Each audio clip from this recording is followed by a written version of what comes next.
Warden examination 2023 की तैयारी हम लोग कर रहे हैं। पैटर्न और सिलेबस को हम लोगों ने विस्तृत में जान लिया है। जो चीज़ इसमें छूट रही थी वो था रीजनल लैंग्वेज। तो चलिए देखते हैं कि हम कौन से रीजनल लैंग्वेज में क्या क्या हमें पढ़नी है, कौन सी किताब से पढ़नी है। इस वीडियो को शुरू करने से पहले कुछ आपको क्षेत्रीय भाषाओं को सुना देते हैं, जिससे आपको थोड़ा मोटा मोटा आइडिया लग जाएगा कि रीजनल लैंग्वेज होते क्या हैं। चलिए शुरू करते हैं। যতদিন বাঁচবো মাথা উঁচু করে চলবো, আর যতক্ষণ বাঁচবো রয়্যাল বেঙ্গল টাইগারের মতো বাঁচবো। মনে রাখবেন, এনপিআর নিয়ে সব রাজ্যে বলেছিল এনপিআর করব, এনআরসি করব। चलिए एक और लैंग्वेज सुनाते हैं, एक और क्षेत्रीय भाषा सुनाते हैं। नेहरू, नेताजी सुभाष चंद्र बोस, उत्कल मणि पंडित गोपबंधु दास, उत्कल गौरव मधुसूदन दास, नवकृष्ण चौधरी, गोपबंधु चौधरी। चलिए आप लोगों ने बांग्ला सुन लिया, उड़िया सुन लिया। चलिए आपको तमिल और तेलुगु सुनाते हैं।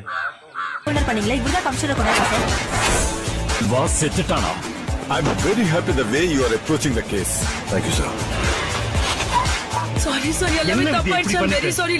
ये आप लोगों ने क्षेत्रीय भाषाएं थोड़ी सी आपको मोटा मोटा समझ में आ गया होगा। जैसा कि आप लोग EMRS हॉस्टल वार्डन एग्जामिनेशन की तैयारी कर रहे हैं, जो इस सिलेबस का EMRS हॉस्टल वार्डन का जो सिलेबस है, उसका जो सब्जेक्ट नंबर 6 या पार्ट नंबर 6 है, वो लैंग्वेज कॉम्पिटेंसी टेस्ट से जुड़ा हुआ है, जिसमें 3 लैंग्वेज आपसे कंपलसरी ही इसके इस एग्ज़ाम में जो है आएंगे। 30 नंबर का 30 क्वेश्चन आएंगे, 30 नंबर का होगा, जो कि काफ़ी वेटेज रखा हुआ है लैंग्वेज का, क्योंकि आप रीजनल लैंग्वेज की जानकारी होनी ज़रूरी है। क्योंकि EMRS हॉस्टल जो बनाए गए हैं, जो EMRS स्कूल हैं, वो देश के कोने कोने में खोले गए हैं।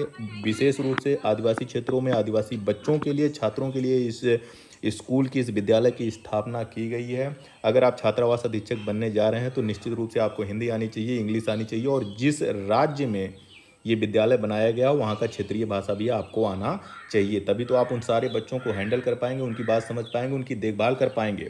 तो जो छठा सब्जेक्ट है EMRS हॉस्टल वार्डन का, उसमें हिंदी तो कंपलसरी है, जनरल हिंदी कंपलसरी है, जनरल इंग्लिश कंपलसरी है। 10 नंबर की हिंदी आएगी, 10 नंबर की इंग्लिश आएगी, और 10 नंबर जो बचता है वो है रीजनल लैंग्वेज का, ये भी 10 नंबर का आएगा।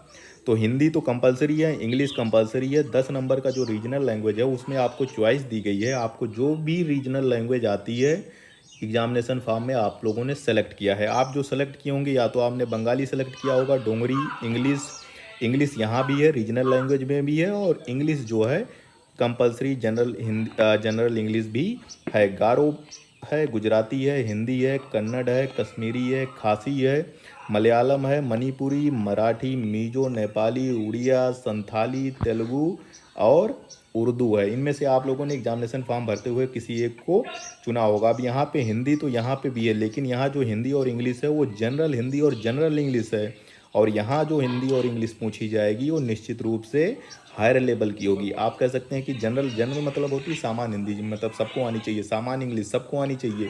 आप कह सकते हैं कि कक्षा 10 तक की हिंदी, कक्षा 10 तक की इंग्लिश को आप जनरल हिंदी मान सकते हैं, जनरल इंग्लिश मान सकते हैं। लेकिन यहाँ जो 10 नंबर का हिंदी अगर आपने चुना होगा या इंग्लिश चुना होगा, तो इसका लेवल निश्चित रूप से थोड़ा सा ऊपर होगा। कलर डिफिकल्टी लेवल इसका थोड़ा सा ज़्यादा होगा। आप इसको कह सकते हैं कि ये इंटरमीडिएट या उससे ऊपर की हिंदी और इंग्लिश पूछी जाएगी। जैसा कि यहाँ पे सीधा सीधा लिखा हुआ है, आप जो है every candidate has to opt one language out of aforesaid schedule language. आप ऊपर दिए गए किसी भी इस 18 में से किसी एक को रीजनल लैंग्वेज के रूप में चुन सकते हैं। लेकिन however the standard of English and Hindi for those who are opting for the 2 languages as a regional language also will have higher than standard as that of general Hindi and general Hindi और English. सीधा सीधा लिखा है कि अगर आप यहाँ पे रीजनल लैंग्वेज के रूप में हिंदी या इंग्लिश को चूज करते हैं, तो ये मान के चलिएगा जो लेवल होगा वो जनरल हिंदी और जनरल इंग्लिश से ऊपर होगा। चलिए इसका सिलेबस देख लेते हैं। रीजनल लैंग्वेज का जो सिलेबस है, क्या क्या हमें पढ़ना है। सिलेबस यही सेम सिलेबस, आप 18 में से कोई भी रीजनल लैंग्वेज आपने चुना होगा, उसी में से ये सारा सिलेबस यही चीज़ पूछी जाएगी। आपका सिनोनिम्स पूछा जाएगा, एंटोनिम्स पूछा जाएगा, वन वर्ड सब्स्टिट्यूशन पूछे जाएंगे, एरर डिटेक्शन पूछा जाएगा, स्पेलिंग एरर पूछा जाएगा। ये रीजनल लैंग्वेज का सिलेबस है। सीधा छोटा सा सिलेबस है, लेकिन ये हायर लेवल का होगा। अब ये रीजनल लैंग्वेज होगा। अगर आपको ये वीडियो अच्छा लगा हो तो प्लीज़ चैनल को सब्सक्राइब करिए, अगले वीडियो का इंतजार करिए।